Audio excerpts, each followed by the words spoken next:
France का सबसे सुरक्षित बैंक। उस बैंक को सुरक्षित मानने का कारण था एक वॉल्ट, जिसके दरवाजे का वजन 20 टन था। साथ ही उसके आसपास की दीवारों पर भी लोहा लगा हुआ था।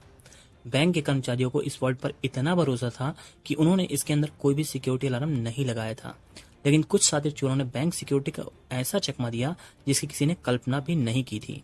19 जुलाई 1976 फ्रांस का नीस शहर। यहाँ रोजाना की तरह सुबह के समय बैंक के कर्मचारी बैंक पहुंचना शुरू हो गए थे। पहले यहाँ बैंक के वॉल्ट को अनलॉक करते थे, उसके बाद कर्मचारी बैंक के अंदर जाते।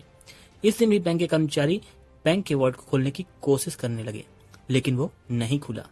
पहले भी कई बार इस वॉल्ट के दरवाजे के खोलने में दिक्कत आ चुकी थी, क्योंकि कई बार इसका लॉक जाम हो जाता था, जिसे वॉल्ट बनाने वाली कंपनी से खुलवा लिया जाता था। पहले की तरह बैंक कर्मचारियों को लगा शायद यह जाम हो चुका है। उन्होंने वॉल्ट बनाने वाली कंपनी को सूचना दे दी। कुछ ही समय में कंपनी के कर्मचारी बैंक पहुंच गए। उन्होंने इस दरवाजे को खोलने की कोशिश की, लेकिन इस बार कंपनी के वर्कर भी इस दरवाजे को खोलने में नाकामयाब रहे। जैसे जैसे वॉल्ट खोलने में देरी हो रही थी, इधर बैंक के बाहर ग्राहकों की भीड़ बढ़ती जा रही थी। 3 घंटे तक असफल रहने के बाद बैंक कर्मचारी और कंपनी वर्कर ने तय किया कि दरवाजे में ड्रिल से छेद करके देखा जाएगा कि क्या कारण है जिस वजह से वॉल्ट खुल नहीं पा रहा था। वॉल्ट के दरवाजे पर ऐसा कोई निशान भी नहीं था जिसे देखकर लगे किसी ने इसे खोला या खोलने की कोशिश की हो। ड्रिल से जब छेद करके दरवाजे के अंदर देखा गया तो सभी के होश उड़ गए। दरअसल वॉल्ट के दरवाजे को किसी ने वेल्ड करके अंदर से बंद कर दिया था। यह मंजर देखकर बैंक कर्मचारियों का हैरान होना लाजमी था, क्योंकि वॉल्ट के दरवाजे के अंदर जाने का बस एक ही रास्ता था। साथ ही इसके अंदर कोई खिड़की भी नहीं थी। वॉल्ट को अनलॉक करके ही दरवाजा खुल सकता था, तो आखिर इसे अंदर से किसने वेल्ड करके बंद कर दिया था? यह सवाल सबके मन में था। फिर तय किया गया कि दीवार में बड़ा छेद करके अंदर जाया जाए, लेकिन यह दीवारें भी काफी मजबूत थीं। इन दीवारों पर छेद कर पाना काफी मुश्किल भरा था। इसमें लोहा भी लगा हुआ था। खैर, कई घंटों की मेहनत के बाद इनमें इतना बड़ा छेद कर दिया गया कि एक इंसान अब आसानी से अंदर जा सकता था। कर्मचारी जब बैंक के अंदर घुसे तो उनके होश उड़ गए। बैंक में चोरी हो चुकी थी। कुछ लॉकर्स टूटे तो कुछ खुले पड़े थे। वहीं दीवार पर इस पे से कुछ अल्फाज लिखे हुए थे जो कि फ्रेंच भाषा में थे। दीवार में लिखा था sense arms sense hand eight sense violence, जिसका मतलब था बिना हथियार के, बिना नफरत के और बिना किसी हिंसा के। बैंक कर्मचारियों ने देखा कि वहां जमीन पर एक सुरंग बनी हुई है। अब आगे का काम पुलिस का था। पुलिस मौके पर पहुंच चुकी थी। लुटेरे बैंक में मौजूद पैसा और सोना लेकर फरार हो गए थे। जो सुरंग उन्होंने बनाई थी वो शहर के सबसे बड़े अंडरग्राउंड सीवरेज लाइन में जाकर निकली। पुलिस को मौके से काफी सामान मिला जिसे लुटेरों ने लूट के लिए इस्तेमाल किया था। लुटेरों ने जो वेल्डिंग की थी दरवाजे पर, उस वेल्डिंग टॉर्च को जलाने के लिए लुटेरों ने 27 सिलेंडर इस्तेमाल किए थे। इसके साथ ही उन्होंने सीवेज लाइन में ताजा हवा के लिए वेंटिलेशन उपकरणों का भी इस्तेमाल किया था। ये लूट $20 मिलियन से ज्यादा की थी, जिसकी आज के जमाने में कीमत $110 मिलियन भारतीय रुपयों में 900 करोड़ रुपए के बराबर है। उस समय की यह सबसे बड़ी लूट थी।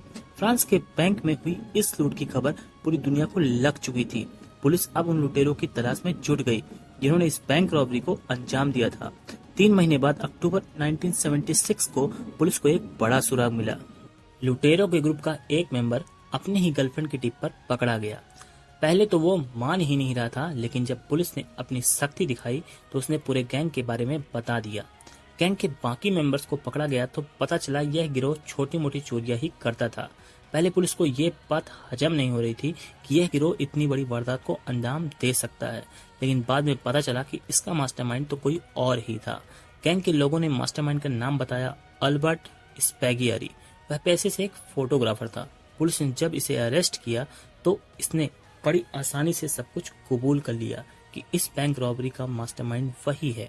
अल्बर्ट ने बताया कि उसने पहले इस बैंक में लॉकर लिया था, फिर बहाने से वहां जाकर सारी चीजों की फोटो खींच लिया करता था। अल्बर्ट ने पुलिस को बताया कि चोरी करने के पहले उसने बैंक की सिक्योरिटी चेक करनी चाहिए, जिसके लिए उसने बैंक के लॉकर में अलार्म क्लॉक रखा, जिसका अलार्म रात के समय पर सेट कर दिया। जब अलार्म बजने से कोई अलर्ट नहीं हुआ और न ही कोई सिक्योरिटी अलार्म बजा, तब वो कंफर्म हो गया कि वर्ल्ड में कोई सिक्योरिटी सिस्टम नहीं लगा है। इसके बाद वो इंजीनियर के भेस में सिटी गवर्नमेंट के ऑफिस गया और वहां से शहर का नक्शा निकलवाया। इस मैप में सीवरेज लाइन कहां और कितनी दूर है इसका अंदाजा लगाया। फिर उसने कैलकुलेशन की तो पाया कि अगर वो सीवरेज लाइन में 26 फीट का टनल बनाता है तो सीधे बैंक के अंदर निकल सकता है।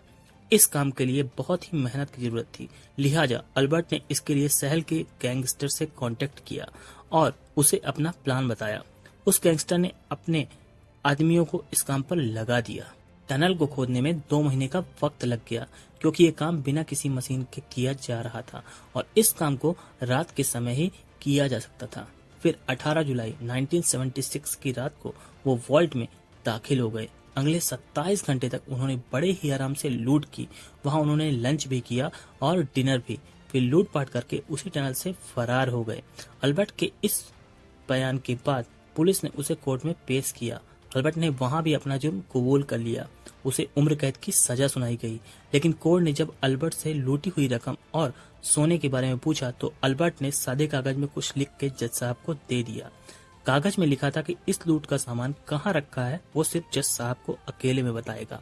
जज साहब उसे कमरे में लेकर गए और कोर्ट के बारे में पूछने लगे तो अल्बर्ट ने मौका पाते ही कमरे की खिड़की से छलांग लगा दी।